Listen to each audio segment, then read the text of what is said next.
আমাদের বাংলাদেশ টিম অনেক ভালো অবস্থায় আছে।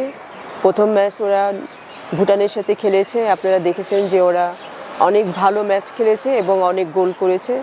তো ওখান থেকেই ওরা যেভাবে এগিয়েছে এবং গতকালকেও ইন্ডিয়ার সাথে অনেক হাড্ডাহাড্ডি লড়াই ফার্স্ট হাফে ছিল, তারপরও 2 গোল করেছে। সেকেন্ড হাফে যদিও গোল হয়নি, বাট ভালোভাবেই খেলেছে ইন্ডিয়ার সাথে।